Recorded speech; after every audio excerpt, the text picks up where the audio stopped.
Hello, folks, and welcome to another episode of the Cubs Line Podcast. I'm Ryan Dunleavy, I'm Ryan Zelinsky. and today, the Cubs season is over. They lost 3-1 to the Milwaukee Brewers in Game Five, winner take all NLDS. Just the best run alive. Early home run from William Contreras. I mean, Seiya Suzuki matches that with another solo shot, and then Cubs offense is nothing from there. And Andrew Vaughn and Bryce Terang home runs makes it a 3-1 ball game. The Cubs pitching was fine. I mean, I have no complaints with it. They allowed 6 hits in 8 innings, only 3 runs, like a very winnable ball game. And Cubs season comes short, and the Brewers advance, and they hoist the L flag on their field in front of their home fans. So, I mean, what are your just overall thoughts on this series and the game tonight?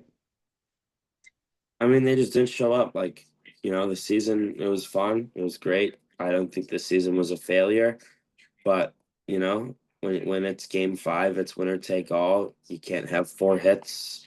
I mean, Seiya hit a homer in the second. Carson Kelly added a single, and after Nico singled with 2 outs in the third, he got one hit the rest of the way. In no world are you winning a game, with that. So you really kept the Brewers offense in check. They scored 9 in game one, 7 in game two. So, their offense was performing really well at home. You kept them in check. I mean, coming into this game, I thought you could have been won 4-3. I thought they were going to score 5 or 6 runs, but you know, the worries of the couple months going into the playoffs loom large tonight, and that's why the Cubs will not be playing baseball on Monday. Yeah, I mean, Brewers go on versus the Dodgers, the 1 versus the 4 seed. I hope the Dodgers beat the heck out of the Brewers, but gotta give respect to them. They won the season series, and they won the playoffs. And overall, they were the better team. They had more bullpen depth, and they just they meshed better than the Cubs, I felt. So, before we get into today's recap, I want to give a shout out to our sponsor, Mark's Card Shop. Thank you for sponsoring today's episode. Make sure to go check them out at markscardshop.com. And make sure to go give them a follow on Instagram and check them out in Downers Grove, Illinois. So, Ryan, you want to get into the recap? Yeah, so Brewers win this one 3-1, win the NLDS 3-2. Top of the first inning, Brewers go down 1-2, or sorry, the Cubs go down 1-2-3. McGill tosses fly out, Bush leads off the fly out, Nico lines out, and then Tucker strikes out. Bottom of the first inning, Drew Pomeranz the starter. Churio strikes out, Terang flies out, and then again with 2 outs and 2 strikes, William Contreras takes this one deep, 389 feet to left center. Brewers go up 1-0. Honestly, thought this game was over. I'm not gonna lie. This home run, I didn't have much confidence. Top of the second pitch of the inning, Seiya Suzuki rips one to right center, 390 feet. This is literally when I thought they were gonna win. Like very quick mood shift. To be able to respond like that, you know, I mean, that's what you want, right? You go down into game five on the road, you come right back, answer, tie the game up. Then Ian Happ grounds out. A lot of that, a lot of strikeouts too from him. Carson Kelly then rips a single in the left field. I mean, are they brewing a rally? Maybe a 4 run inning. PCA flies out to left. Pretty deep actually. He got a pretty good piece of this. I think if he just hits it a little more, gets a little more up on the ball, this ball's gone. He flew out to the track, and then Dansby strikes out to end the inning. Bottom of the second, Durbin's singles with 2 outs. Nothing comes of that. Top of the third inning, Nico singles with 2 outs. Nothing comes of that. Bottom of the third inning, Dansby. I mean, I don't really know. He fielded an easy ground ball, took a couple steps, had Ortiz out by a mile, and then just airmailed the throw. I don't really know what happened there. And then Churio grounds into a double play. I mean, I thought as soon as he made that error, I was like, these are the type of errors that, just screw you in games like this. I believe it was 2 pitches later. Yeah, 2 pitches later, Churio grounds to Nico Horner. They turn a big double play, and then Terang strikes out to end the inning. Top of the fourth inning, Cubs go down 1-2-3. Bottom of the fourth, Contreras fouls out to end the inning. Yelich grounds out, and then Andrew Vaughn takes advantage of a terrible, terrible pitch from Colin Ray makes it 2-1. Homers to left, 383 feet. Ball looked gone off the bat, and then Hap kind of looked like he had it, and then it just kept carrying out. Frelick then a soft little infield single. Durbin then rips one into center. PCA looked like he kind of tripped. It hit him in the chest, bounced in front of him. Durbin was kind of caught, and he was going to be out. He made a bad throw into second base. Durbin was able to get to second, so second and third. Then Perkins walks. Palencia comes in and gets out of the inning. So 2-1. Top of the fifth inning. Cubs go down 1-2-3 again. Bottom of the fifth. Churio leads off the walk. Terangnan flies out to left, and William Contreras lines into a inning-ending double play. Top of the sixth inning, this right here. I mean, this is your chance. When they blew this, I knew the game was over, but Michael Busch leads off with a single to center field. I mean, I knew Aaron Ashby, like they've hit him before, they can do it again. Singles to center. Nico gets hit first and second with nobody out, down 1 run. All it takes is one base hit to tie the game, and then you can Before keep the that, line. before you get into this, I just want to talk about how good Bushy and Nico were and just how they're the future of this team, man. I mean, Michael Bush, age 27, his first career postseason, in 27 at bats, he had 8 hits and with a 296 batting average, 4 home runs, some great defense as well. And then Nico Horner hit 419, just unreal. 13 hits and 31 at bats, including a home run. Just, these two guys were so good in this postseason, and these are two guys I could see in a Cubby uniform for quite a while. Yeah, I mean, your 1, 2, and 4 hitters really carried you through this postseason. As on the offensive side, like respectfully, the number 3 hitter can respectfully get out of the city. Honestly, I don't want to see him ever in a Cubby uniform again. Really, that was the biggest waste of a trade I've ever seen in my life. Um, and you'll see it right here. First pitch ball, we'll actually go pitch by pitch here. So first pitch, sinker outside, he misses. Second pitch, he fouls off. This is a pitch that really could have been a base hit. Wasn't. He missed it. Takes 2 straight balls to make it 3-1. Just pick a spot. He gets that spot. 98 four-seamer, middle of the middle box on ESPN Gamecast. What should a superstar level player who has, I mean, power like very unlike any other. What should a player do? 3-1 count, winner take all game, 2 on, nobody out, middle, four seamer, 98 miles an hour. What should a superstar do? Send that ball into the seats. Send that ball into the seats. What does he do? He swings and misses. So not only does he, base hit, deep fly out, advance the runners, soft ground ball, maybe runs it out. No. He misses it, right? So it's 3-2. There's another four seamer where slap it the other way. I mean, this is right there. This is in the zone. He has the most awkward swing I've ever seen in my life. Tips at strike 3. Get out of the organization. Then Yeah, Sayre it's comes up. pathetic from Talker. Like you're a guy that's supposed to be a superstar. There's no way he's not hurt because his just performance has been really pathetic. Safe to say. Yeah, I mean, he had what, 2 months of good baseball, 2 to 3 months. Yeah, I mean, but those are some great months. But I Oh, they mean, were, it yeah. it didn't doesn't mean crap if you can't do it in the big moments when the lights are on.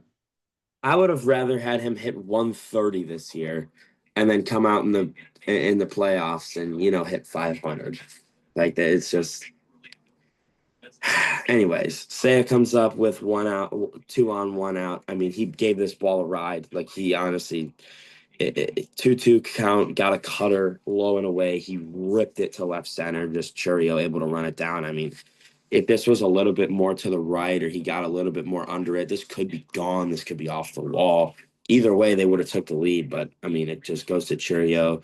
Bush doesn't tag, and then another guy who won't leave next year, but really didn't show any lick of good. Um, uh, I can't wrap my head. 2-2 count, 2 outs. You're down 1 with 2 on. You're gonna look at strike 3 like a Terrible. cutter at. It wasn't even out of the zone. Like it was Just in the zone, terrible. and you're gonna look at strike 3. Garbage. I mean, just garbage. Like, supposed to be a leader on this team. Just looking at that pitch, I don't like. What more do you want? It's a low cutter. You can turn on that ball. Just brutal, embarrassing Exactly. from Ian Happ. Like, I'd rather have Owen Casey or someone young playing on this team rather than Ian Happ. He's stunk over the past couple of years. Like, I'm gonna be quite frustrated if I see him in a Cubs uniform next season. Like, I don't. I mm, mean, he's going to be. He has a no I, trade I hope he clause. just doesn't start at least. Like, I'd rather what? see him just split time with Casey. 100%. Yeah, so I mean, he looks at strike three. I genuinely was appalled. Like I was actually laughing. I was like, what more do you want?" Like it. Listen to these numbers by Ian Happ. 243, 243, 248. His breakout year, 271, 226, 258, 264, 233. In his past, I think, three seasons, 248, 243, 243. Like, I don't know what they see in him. I mean, they're not going to trade him, obviously, or he's not going to No waive. trade clause, he won't waive it. He's not going to waive it. He loves the city. And when he's at his best, he's a really good player, but I haven't seen his best since maybe July of 2023. Yeah, I mean, he had that breakout year in Don't get me wrong. 2022. Don't get me wrong. The 3-run shot on Thursday was unbelievable. 100%. That was amazing. I mean, that was when I was like, all right, this is going to game five. But That was his third hit of the postseason, though. yeah, exactly. I can't remember the saying, but like, you know, it's something like a blind chipmunk is gonna find a whatever. So Blind like, squirrel finds a nut, or even thank a you. blind squirrel finds a nut. Thank you. Like Nico Horner's going to hit a homer once in a while. Guys like that, contact hitters are going to hit homers. Bad players are going to get their pitch and hit homers. So it's not like that one home run makes him the greatest Cubs player in history. Like he was terrible. He was terrible this postseason. Yeah, I mean, I thought he was a guy that was going to be clutch, and uh, yeah, gotta suck up one more year of him. Who knows Yeah, if there'll even be a 2027 season with the lockout, though. that is true. The 2020. I mean, I don't know if it'll be a full season, but I definitely feel like we won't see 162 that year.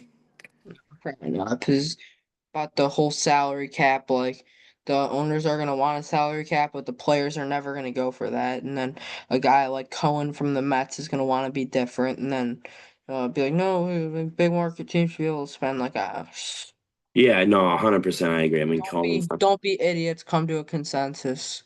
Like, that's why I'm scared the Cubs aren't gonna do jack in the offseason because they're gonna be like, oh, what if we sign him on a 2-year deal and then you're gonna only get a half a season? Like, Yeah, uh, like what I said, like, which a is cou- understandable, but like, come on. I mean, just yeah.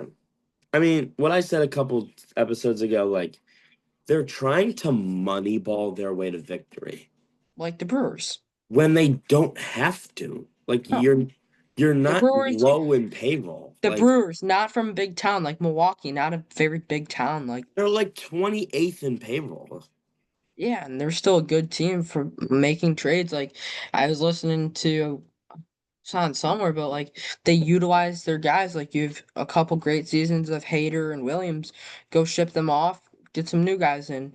A couple great seasons of Burns, go ship them off, get some new guys in. Like Caleb Durbin, they got him in the Devin Williams trade. Jory Ortiz, they got him in the Orioles trade. Churio was homegrown. Terang was homegrown. Contreras, I don't. Who'd they get or trade to the Braves in that trade? Gosh, I don't even remember. I I'll mean, I search can. that. I know it was, uh, I mean, it's this is just the bottom line. Like the Brewers are always going to be it better than. was a 3-team deal. Braves got Sean Murphy, the Brewers got Contreras, Pieanthus, and Yeager, and the A's got Ruiz, Pena, Mueller. So that was a big time trade, but you don't see that a lot from teams like the Brewers. And then Yelich made a big trade for him. Vaughn, Andrew Vaughn was one of the worst players in baseball the first half. He was laughable. He gets traded to the Brewers, starts in AAA, and then he played like an all-star caliber first baseman. Frelick, homegrown. Durbin was a part of the Devin Williams trade. Blake Perkins, I believe he's another homegrown guy. Like, oh, The Brewers, I mean, they're just always going to be better. Like they run it like a perfect business. Like you said, couple good seasons out of these pitchers, ship them off, get something in return, they become something good. The Cubs, Ricketts just cares about the flashiness. It's just the little business we have in the Ricketts family. That's the Cubs. He doesn't, he's just flashy. That's all he likes. He just likes the flashy stuff. couldn't have said it better. I mean, I'd rather have, a couple World Series championships than a fancy Gallagher way. You know, they put so much 100%. they put so much time and effort into Gallagher way when, they could have just Got it in players. got some of that in players. Don't get me wrong. I love Gallagher Way, Oh, but it's great. It's a you great gotta have time. a yeah, you gotta have a competitive team. Yeah, exactly. So we'll get back into the recap here. Bottom of the sixth inning, Yelich and Vaughn get out to start the inning. Frelick walks, Durbin walks, and then Perkins pops out the first end the inning. Top of the seventh, Cubs go down 1-2-3. Bottom of the seventh, Ortiz lines out, Churio flies out, and then Terang hits a homer to center field. I mean, this is obviously the kill shot, but like I honestly didn't really care because I knew that they weren't going to score again. So I mean, it's not like this run really meant anything because again they didn't score. So I mean, uh, Yeah, it was obviously the kick punch, but I mean, it's kind of what's expected. yeah. And then in the top of the eighth inning, Mo Baller just a rough. I mean, 2-0 count. He swings that ball three. Maybe you put together something there because if he walks, Bush then walks. Nico comes up with two on and nobody out. But we could play what if if we want. Ballesteros pops out, Bush walks, then Nico lines out. Oh, Tucker rolls over again. Last AB as a Cub. Last AB is a Wait, Cub. You can leave. I don't really care. Uh, yeah, rolls over again for like the 3,000th time this year. He rolls over to the right dude, I side. want to see like what the percentage is. How many times did Kyle Tucker ground out to second base this season? Second or first this year. It has to be like 300. Like seriously. It looks like every single game he's doing it twice. Yeah, But I'll keep going here. Bottom of the eighth inning, Keller gets the cut or the Brewers down 1-2-3. Hopefully not his last outing as a Cub. And then in the top of the ninth, no fight. Suzuki flies out, Hap lines out, and then Carson Kelly hits a soft little ground out to short. The Cubs season ends in Milwaukee for the second time in 3 years. So 2023, they had the chance to clinch. They choked, and then in 2025, it is a playoff loss to the Brewers. Season's over. We're going to pitching real quick here. Pomeranz to start an inning, a hit, a run, a strikeout. He threw 23 pitches. Ray, I mean, what more could you have asked for? Goes two and a third. I mean, I think he could have stretched it a little bit more, honestly. But once he got into that trouble, I mean, it was obviously time to take him out. Four hits, a run, four hits, an earned run, two strikeouts. He threw 46 pitches. Palencia an inning in the third, no hits, no runs. He threw 17 pitches. Field Bar goes two-thirds, no hits, no runs, a strikeout. He threw nine pitches. Kittredge an inning and a third, a hit, a run. Uh, he threw 24 pitches, and then Keller an inning, a hit or no hits, no runs. So he threw seven pitches. I mean, this is pretty obvious and pretty predictable, but just give me your kind of final thoughts on this game. you win a ball game when you only hit a solo home run. Like I thought Craig Counsell managed a good series, and he did all he could. The coaching did all they could, but the players got to execute, and that's what it comes down to. I think both teams put in a good game plan. I mean, two great managers, but one team executed and one team did not execute. Yeah, I mean, it couldn't have said it better. They just didn't execute tonight. Um, so for the first time in this show's history, we don't have a series or a game to preview next. So we'll talk off season. I mean, first of all, just kind of straight up, give me your grade on the Cubs season. You know, we'll get into a Cubs 2025 campaign, but just real quick, give me your grade. Um, so what's the question? Like, Just a grade on the season, um, as I if you're don't grading a know test. because I mean they were the best team in baseball for what 3 months. So you could start up there and then they trend down. Then end of the season, it's up and down, up and down. Like it's hard to give them a grade, but I did like what I would see. I'd give them an A minus on the season. You saw guys like Cade Horton, PCA, uh, I mean Michael Bush, Nico Horner, all arise as stars, and I think this team's got a one hell of a future. And this was a step forward in the rebuild. Like, I mean, the last time they made the playoffs was 2020, so it was been what 6 years since they played in a playoff game. Like, it's steps forward, and this was the next step in the rebuild, and I think it's only up from here. Yeah, I mean, similar to 2015, in no way am I saying they're going to win the World Series next year, but 2015, they were a young team. They had 197, so more than the Cubs this year, but they lost to the Mets. They got swept by the Mets.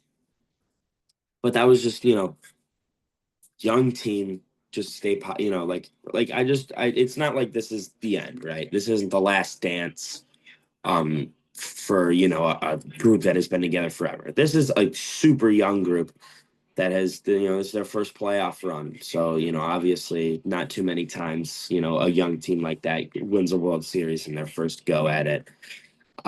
So yeah, I mean, I think the future is bright. I mean, there's definitely a shot at a championship in the next couple of years, but I don't want to get too ahead of myself. I mean, for this season, they were the best team in baseball, but ever since the break, they just never really seemed to return, to where they were in the first half. I mean, am I saying they were bad? No, not at all. But they were only really like 3 or 4 games up in the second, up 500, in the second half. They were on pace for 102 wins at one point. They dropped by 10. I mean, I'm giving them a B, just a solid B.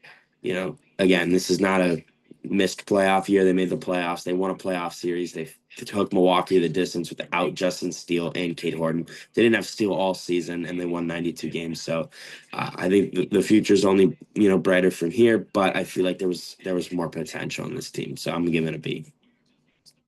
Yeah, I mean I get that. I just give it A minus. Just we saw a lot of bright sides this year, and this is the first playoff team for a long time. I mean, I thought it was a very successful season overall, and I thought this was a pretty special group, and only on from here out. Yeah. So if you had to bring back only 5 players next year that are going into free agency, you can list all the guys that are going into free agency. If you had to bring back 5, who are you bringing back? Number one, Brad Keller for sure. I mean, he was a dog. Another dog, Caleb Thielbar. I think you could bring this guy. Nastiest curveball in the MLB, by the way. Think you could bring this guy back for some low money. I'd bring back Drew Pomeranz. Guys, I don't bring back. I like the guy, but Justin Turner, I think it's time to hang up the cleats. Like he was Yeah, a great player coach, but I just felt he was. I don't want to say a waste of a roster spot, but like you could have he had a guy that wasn't, but yeah. he wasn't a waste of a roster spot because he was like coaching and stuff, but you can that could have been given to a guy like an Owen Casey or a Miguel Amaya in this last series, someone that would help more on the field.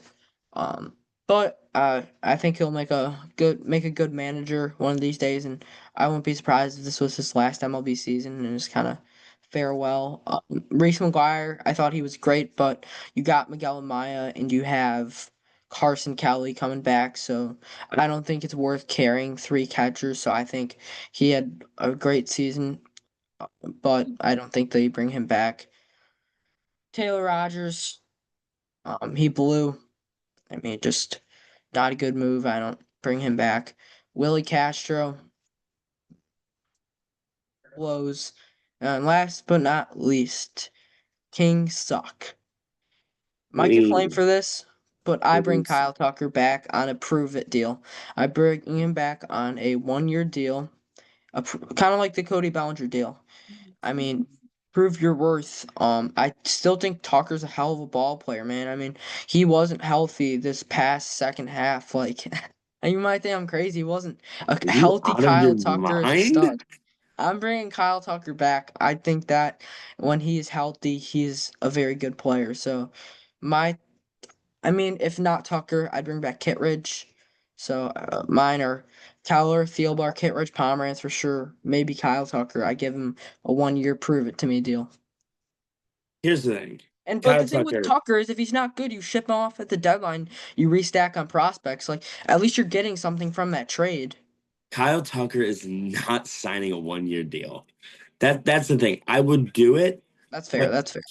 he's gonna want 6 plus, and that's just not gonna like I no one's gonna want that. So he'll go somewhere like the Dodgers or the Mets, the Yankees. For 6 years, they'll overpay. They'll get a bum. I mean, I think he'll have maybe one good season in that 6 years. But yeah, he's not worth the money. Because again, if you get a guy who is fast, can play the field, hits 265 and hits 15 homers, you get an improvement from what you got out of Kyle Tucker this year. That's fair. So why waste the 70 million on this guy who hit 264 and was literally a liability, a rollover to first every day for the second half of the season? Yeah, I mean I see both sides of it. Like he's a hell of a player, and when he is healthy, he's a stud. But when he's not healthy, we saw what he could do. I don't know. I don't know if he was completely healed in the postseason. Honestly, like I don't. He was kind of a liability. Yeah. I think I think other than that, I agree with you though. There's really no one that I would resign that you said no. I mean, but you said Reese McGuire is not a guy who you're gonna bring back for 3 straight years. Like he's a perfect roster filler. I mean, and I think he knows that too. He's a great player, but he's not a guy who's gonna sit on a team long term. Um, yeah, I think Turner's probably gonna retire. So yeah, I agree with you on the guys that you resign. And then for the final kind of off-season question, obviously we'll dive deep into the off-season and the season in another episode, but um, if there's one, superstar, big name player from another team going into free agency this year, I have my answer. Like, who would you sign? Big name, like superstar. I can go first if you want. I'll go first. I Okay. think for me, this is not much of a debate. I'm signing Robert Suarez. I mean, 40 saves on the year. Like, just think about if the Cubs had a legit closer earlier in the year, and if they had a legit closer in this postseason. I mean, Robert Suarez, just such a stud, man. He was 4-6 on the year, but he had a 2.97 ERA, 75 strikeouts, a .9 WHIP. Like this guy's just a stud. He can close ball games. He can throw for velocity. I think you go get Robert Suarez, and a close runner-up for me would be Dylan Cease. Who's yours? I see where you're coming from. Yeah, I mean, I think they're gonna need arms. I think with the arms you can build. I think you're gonna need a big name starter like Cease, or someone along those lines. But I mean, with the bullpen, a lot. I mean, a lot of guys. You're not gonna build star arms in the bullpen like just star after star. So I think you can kind of, resign some guys, bring in some low payroll guys. But for the big name that I have, reunion number 12, Kyle Schwarber. I love it. I love that. I think he'd be a great replacement, honestly, for Tucker, and I Yeah. think he knows what it means to be a Cubby, and I love that. Yeah, because I mean, what you can do with that, you can either move Hap to right, put Schwarber in left. You can put Seiya in right, Hap in left, DH, Schwarber. There's a lot you can do with that, and I think he brings so much more than Kyle Tucker could have. I'd love to have Shorbs back, man. Yeah, I think you're not going to have to pay as much as Tucker was going to be. I mean, you're going to have to pay a chunk of change, But yeah, I mean, I think if you try, I don't think he's really gonna not want to come back to Wrigley. So I would love to see it. 100%. So that's, I mean, again, nothing to really preview. So that's gonna, wrap up the MLB pickle. yeah, that's gonna wrap up the script there. So we'll play some MLB pickle again. I mean, no games to look around the MLB, so we'll do some MLB pickle and some immaculate grid to cap off this season. And You want to start off with? Oh, sorry. real quick, I just want to go over. So what we'll be doing is we'll give you this 2025 season kind of recap episode. I mean, that'll come out in the next week or so. We'll preview and recap the World Series. And then after that, off season, we'll try and get you at least one episode per week. Free agency, news about the fall, um, rumors, just stuff like that. And then up till spring training, when spring training comes around, we'll start to get back more into it leading up to next season. So yeah, we'll get you a season recap, World Series preview and recap, and then yeah, one episode a week for the off season. That's kind of the plan right now. Yeah, before that, I mean, thank you guys so much for our first season. Like it was just unforgettable season. I mean, we had a lot of fun. Can't wait to run it back for year two and years to come on. And want to thank you guys. I mean, like 50 subscribers. I mean, 500 on Instagram, 50 on Twitter. Like, just thank you guys so much for the unbearable support. And just, this wouldn't happen without all you guys. So thank you guys so much for unforgettable season one. Yeah, I mean, it was a hell of a ride. Like, you know, again, it's not like we're one of the most famous podcasts out there, but it's just bigger than I would have thought. Like, it was just I can't believe it's over. It was a hell of a ride, and coming home from the game on the 30th or the June 1st or May 31st, you were like, "You want to do a podcast?" I was like, I mean. I want to, but I mean, how are we going to do this? We put it together. I think it took us like 5 hours to figure it out. We did our first one and it just didn't pan out. So we did a practice run and then, we finally were able to put out our first episode. I think like June 1st or it was either, I think it was June 1st. And, that was when we were still using like the Bloom. screen recording and we still didn't really have it figured out and we've grown so much. We have Jack Dobbins from Playoff Push, like a weekend. We had Alex Cohen, Luis Martinez Gomez, Daniel Palencia follows us on Instagram. Luke Little Luke follows us on Little, Kane Instagram. Cowboy. Yeah, we've grown to more than I would have thought. So thank you guys. Love all Stay y'all. tuned for some off-season interviews too. Yeah, Like we're gonna be putting out a lot of interviews in the off-season and just staying in touch with the game that we love. So thank you guys so much for everything this year. yeah, I So on love that, all y'all. yeah, on that note, who we starting with for MLB Pickle? Let's go PCA. Oh, yeah, hell of a year from the kid. As much as y'all want to hate on him, he's the future of this. Yeah, seriously, the PCA boos need to stop. Yeah. What did he ever Stop do to chanting you? his name when he hits. It Yes, doesn't help him. offense quiet, like quiet offense at work. I saw Big Cat post this. Whenever he's up in a big situation, we need the scoreboard to be like at NFL games where it's like quiet offense at work. Everyone sit down and be quiet. All right, left-handed bat, born in the USA, AL. Uh, I'll guess a pitcher. I'll go Davis Martin. Suck. A lefty righty in the AL, not a starting pitcher. Ooh. I'll go Cal Raleigh, see if we get to do the division or the team. Not in the AL West, so got to be in the AL East. Lefty righty. Ben Rice. Ben Rice. AL East, lefty righty, USA. So, Orioles. I'll go Dean Kramer, see if we get the team. Not on the Orioles. Toronto. I can't think of like Who's the one guy? Oh, it's a left-handed bat. I don't. Luke's, I think. Nathan Luke's. Not on Toronto. 31 years old. so So it's he's got to be Boston. Boston, Willie or Abreu. Not Boston. So who does it got to be then? Not. or the Yankees. No. So we've guessed Yankees, Baltimore, Boston, and Toronto. It's got to be the Rays. Oh, Tampa, yeah. Lefty righty. Not a right fielder, first baseman, catcher, starting pitcher, center fielder. Third baseman.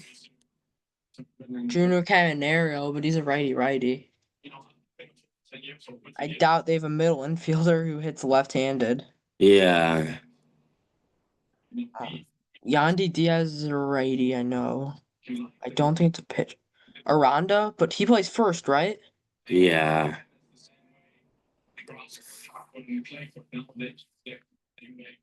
Chandler Simpson, I don't. I'll guess Simpson's. He's definitely not 31 years old though. He's young. I don't. I don't know. This is a tough one. I'm gonna give up on this one. I'll guess. I'll go Palacios. Not him. I mean, I don't. I've literally no idea. No, this isn't a very known Rays team. If I'm gonna be frankly honest. Yeah.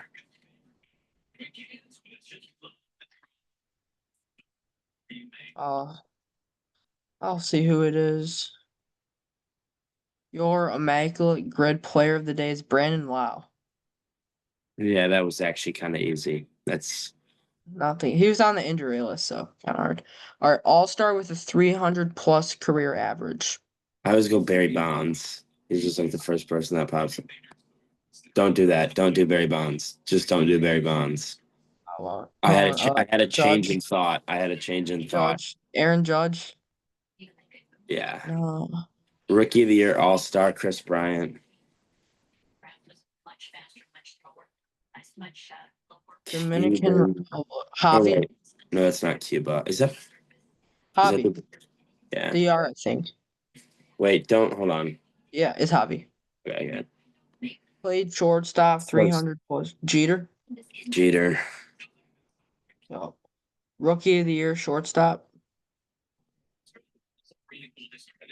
Tatis? Yeah. No. Um, why am I blanking on this? Jeez. I don't.